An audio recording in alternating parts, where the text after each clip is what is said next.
Hello, I'm Bernie Hayes. Today's guest is a civil libertarian, author, founder of the Ethics Project and president of the Ethics Project, but so much more.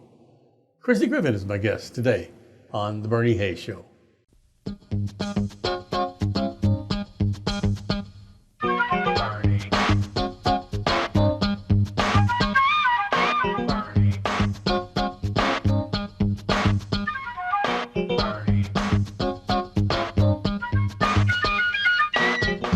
Well, welcome back. Author, civil libertarian, attorney, founder of the Ethics Project, Christi Griffin. Christi, how are you? I am wonderful, Bernie. It's so great to be back here. It's good to see you. Attorney, I forgot to leave, I left off attorney.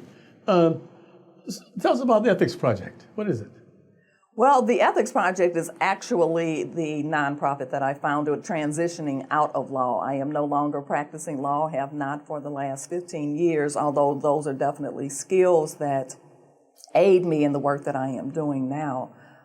But it was founded to address the over-incarceration, mass incarceration, wrongful convictions that is affecting our children, our families, and our communities.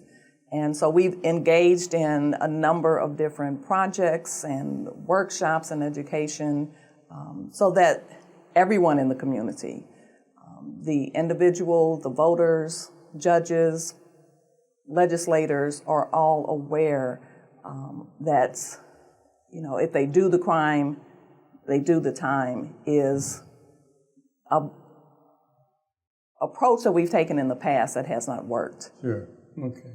I see about once every other month you're doing something very special in the community, usually through the Ethics Projects.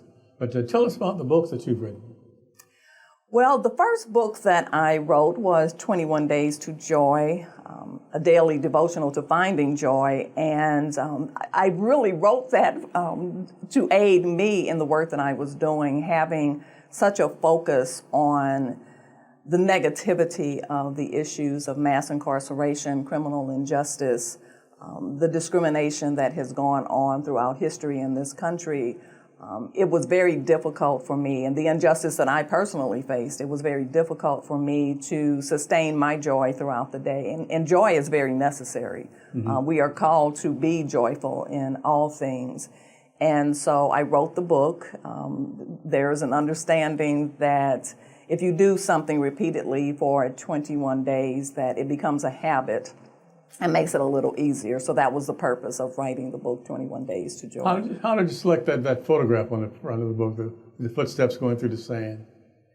Well, I think many of us understand that the footprints in the sand is that when you're going through those difficult times, and there was a time that someone was speaking, having a conversation with God about, when I went through the most difficult times, there was only one set of footprints in the sand, that you were not walking with me. And the response from God was, during those times, those most difficult times, that's when I actually lifted you up and carried you. So those are his footsteps, right. Not the speaker's footsteps. So I thought it was very appropriate because I wrote this in my most difficult time. And it was a time that God definitely was not just walking beside me, but actually lifted me up and carried me through that. It's a daily devotional. Christi, could you give us just an example, not perhaps verbatim, but what's in the book would inspire us? There are quotes on that make up each of those 21 days that is intended to be inspiring. And then I kind of go into writing a little bit more about what those quotes mean and how to apply it to your life. And one that, may not come to mind is that we spend so much of our time trying to acquire material things. And we actually have so much beauty, natural beauty, that God has given us. And it's there for the asking. It's there just to see it and observe it. But we have been taught that ownership is so important, that you have to own the property or own a view or something of that nature, when actually we're so busy in our offices, in our workplaces, trying to acquire money and trying to acquire assets, that we're missing the beauty of a sunset or a sunrise or a lake, or we just came through the spring season where the trees were just beginning to bloom and the buds were just popping out. And just extraordinary beauty, the oceans and things of that nature that is right there before us. Or, grandparents having the time to spend with their grandchildren, or parents having the time to just see the joy on their child's face. Just being outside, playing ball with them and spending time with them. Mm-hmm. So that's one of the chapters that talks about, finding joy in those things that really doesn't cost us a penny. That's great. Before we move on to the other book, how can we get this one about joy? It is available through our website. It is our thank you for a donation of $15 or more, or any amount that you're able to make. And so it can be acquired through our website, which is theethicsproject.org. Okay. Is there a phone number they can reach you? That is not the best way to communicate with us. We really don't work with individuals.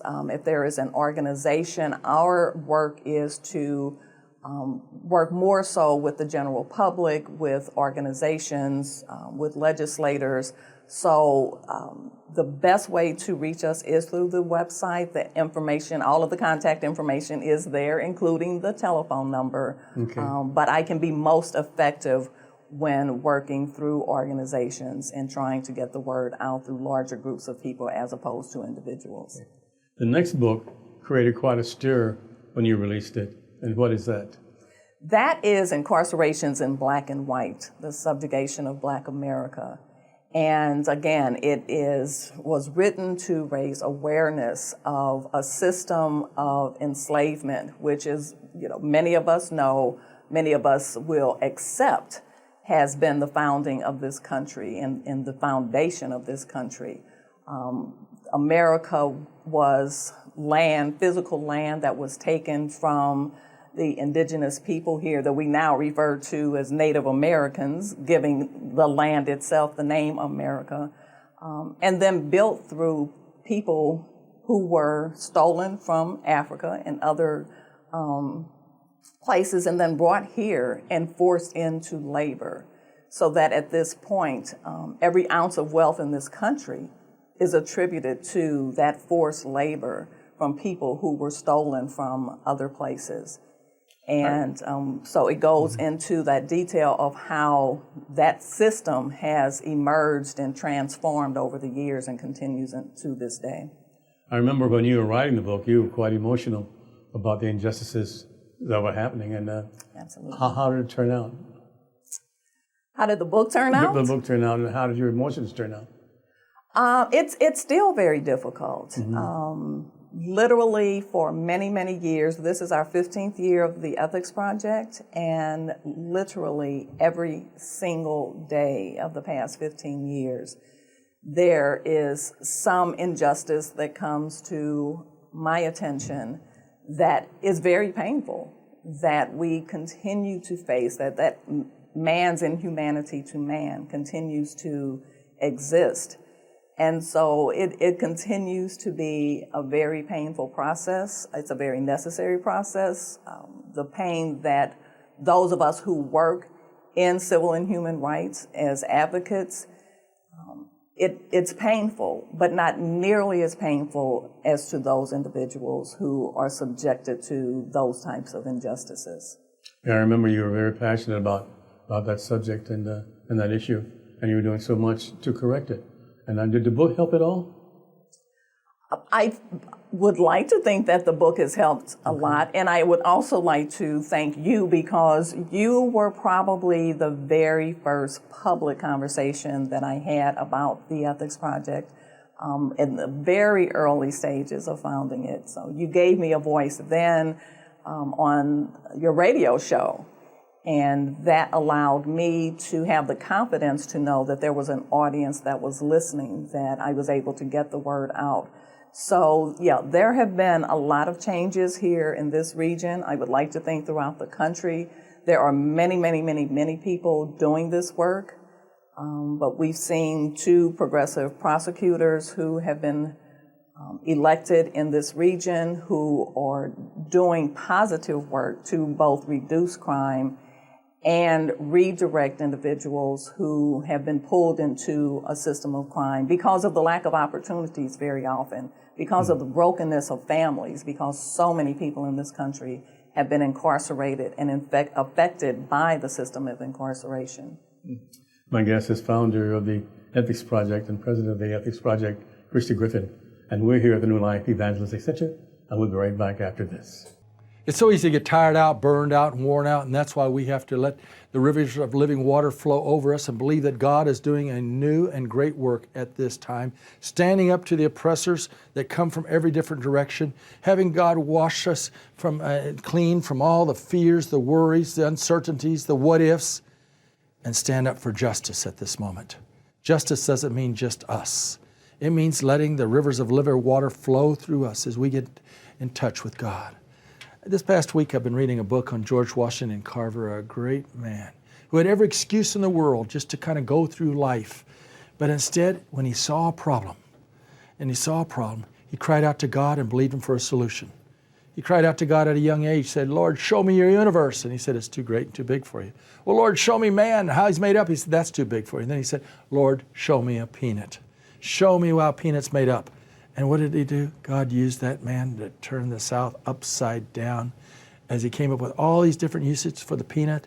And instead of just growing cotton, they started growing peanuts. And He started showing usage for sweet potatoes and so many other forms of vegetation in life.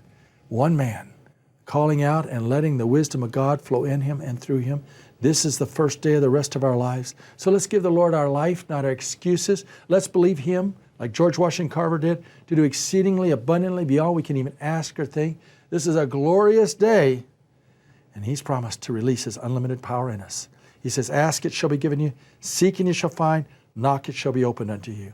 He tells us in John 14:12, behold, I tell you the truth. If you believe in me, Jesus said, you can do the very works I do. Yes, even greater things. I'm going to the Father. Whatever you ask the Father in my name, I will do it. George Washington Carver did that. You and I can do that. We can see the unlimited unlocked in our lives as we stop whining and start becoming winners and let the power of God flow in us and through us. And welcome back. I'm Bernie Hayes. My guest is Mrs. Christi Griffin. And Christi is the founder and president of the Ethics Project, one of the many, many great projects going around the city of St. Louis and around the country and actually around the world. Ms. Griffin, I remember you tried to reach Bernard Lafayette. Who is he and why did you want to reach him? Oh, you know what? Dr. Lafayette is one of the unsung heroes of the civil rights movement, and many people are unaware of the extensive work that he has done for civil rights. He was one of the co-founders of SNCC, the Student Nonviolent Coordinating Committee, from back in the 1960s. Through that organization, he became the director in Selma for SNCC. And as we all know, Selma eventually became the catalyst for the march from Selma to Montgomery that eventually resulted in the enactment of the Civil Rights Act. And so he was the one that went into Selma, was actually severely beaten in Selma, and in order to encourage people to vote and to take the necessary steps to make sure that people were able to get voted and to gain the rights for African Americans to be able to vote in that city. We all know, many of us know, I should say, the Edmund Pettus Bridge, which is where John Lewis was also very severely beaten. But Dr. Lafayette was also, there was an attack, as many know, on Medgar Evers that resulted in his death. It was also on that very same day that there was also a planned attack against Dr. Lafayette, and fortunately he survived. He has gone on to be a spokesperson for nonviolence. He teaches nonviolence around the world. He has actually been able to negotiate the end of a war in Africa through using nonviolent techniques. And he is a professor, a resident and scholar at Emory University in the past, resident and scholar at Auburn Universities and other universities around the country. And he's also the chairperson of the Southern Christian Leadership Conference. Yes. I know that he's done so much, and they promoted John Lewis and Reverend Lowry and so forth from SCLC and all those others. But Bernard Lafayette, he's been so instrumental in all the things you just mentioned. And why do you think they don't write that much about him? And a lot of people don't know who he is. I actually think it's because of his personality. He's a very low-key person and very humble person. And so he does the work. And I definitely understand that because I spent so much time myself just doing the work that, he really has not gotten that much attention. Actually, Dr. Martin Luther King appointed him, I think somewhat without his knowledge or understanding, appointed him to be the director of the campaign, the Poor People's Campaign, back in the 60s. And he led that as well. And so I think it's just very much attributed to his personality. But at this point, he is actually going to have a day named after him in Selma on next week. He has had the street where he lived while he was living in Selma that has been named after him. And people will see him in many documentaries regarding the civil rights movement. And so, I talked to him, I think about a week ago now, and it's even come as a surprise to him that all of this attention is now being directed to him. He's now 81 years old and still going strong. So he's doing still tremendous work throughout his life. If you're successful in bringing Dr. Lafayette to the St. Louis area, where will he be appearing, and what's your purpose for bringing him? So we've actually worked with Dr. Lafayette many times over the years. He is a part of the National Youth Summit on Education, Justice, and Leadership. We have partnered with the Southern Leadership Conference. He asked me to make the National Youth Summit a World Youth Summit several years ago in 2017 when we were at Morehouse College with the now late Reverend Dr. C.T. Vivian. And at that particular time, especially coming out of, he literally called me as I was driving back to St. Louis. I was pretty exhausted when he first proposed doing it as a world summit. And it sounded like a daunting undertaking, but a couple of years later, actually engaged in that process and partnered with the Southern Christian Leadership Conference and Alabama State University. Unfortunately, the continued variants of COVID that kept arising around the world was particularly pervasive in India, and which was close to the individual that I was working with in Nepal.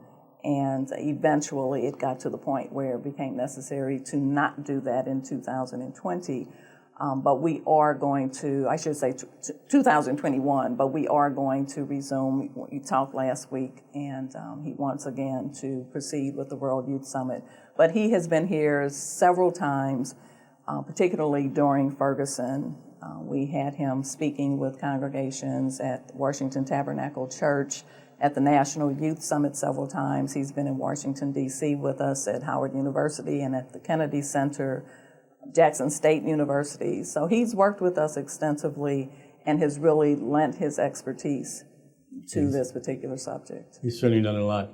Now, recently I saw on your Facebook page and your website the St. Louis Day of Giving. Now that's passed, but do you still need help, and how can one support you and the project? Absolutely. Thank you for asking. Yesterday was Give St. Louis Day, and there were a number of people who generously contributed to that. So I really want to thank them for doing that.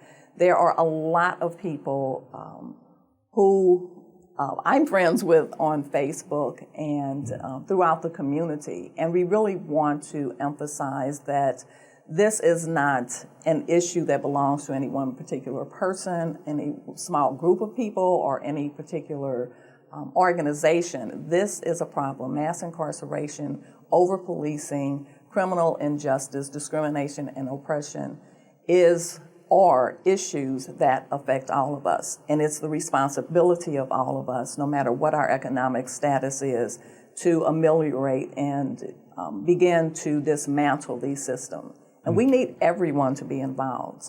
If it's just giving up, as they say, a cup of coffee here, or getting your nails painted one day, or whatever that might be. One of the things I've noticed that it's women who are giving. This particular time, there was not a single man that donated to Give St. Louis Day for the Ethics Project. So we would definitely want to see more men giving as well. So that has passed. The need continues every single day of the year. It takes money to make certain things happen. And so, again, there is a donate button on our website. It's always there. We are always in need of donations and welcome donations. So thank you for asking. Christi Griffin is my guest, and we're at the New Life Evangelistic Center. Reverend Larry Rice has been over 50 years protecting those in need and also giving services for those in need. Over 50 years, more than 50 years. And we need your help and support also. And we'll be right back with Christi Griffin after this. The Bernie Hayes program is produced at NLEC TV right here at 2428 Woodson Road in Overland, Missouri. It's our new headquarters since they closed the 1411 Locust building. We're working to get back into that building. In addition to that, trying to help so many people through a wide variety of safe houses, training programs, transportation assistance, so many ways people are getting help because of all of you that are supporting the work of New Life Evangelistic Center. Now, if you'll send a gift of $25 or more, we want to send you this special, the Bernie Hayes Show cup. And we're giving that to people. It's just a way of saying thank you. So when you send your gift, request a cup. We'll be happy to get it off to you. It's New Life Evangelistic Center, P.O. Box 473, St. Louis, Missouri. That's 63166. You can give online at nlecstl.org. Now I'm really asking all of you to join us in praying. The needs are so phenomenal at this particular time. So many hurting and homeless people are contacting us daily, but we're able to help them because of each one of you that are praying, caring, and sharing at this time. Tell your families and friends about NLEC TV and get directly involved yourself. Don't know why there's no sun up in the sky, stormy weather. Since my man and I ain't together, keeps raining all the time. I'm sure you recognize our Black History figure for today, Lena Horne. Singer, model, actress. One of Pittsburgh, Pennsylvania's proudest people. She's better known for one of her movies called Stormy Weather.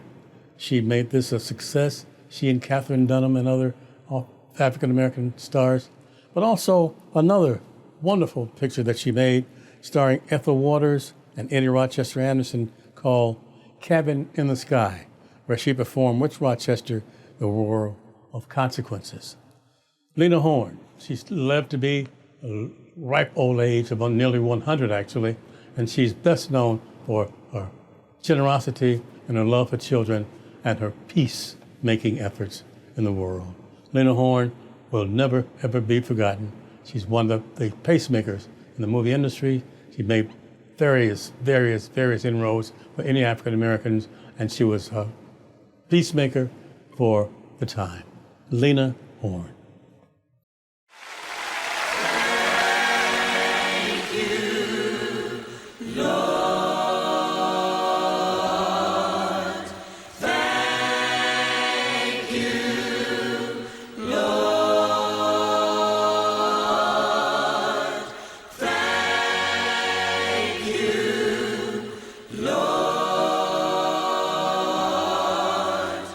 I just want to thank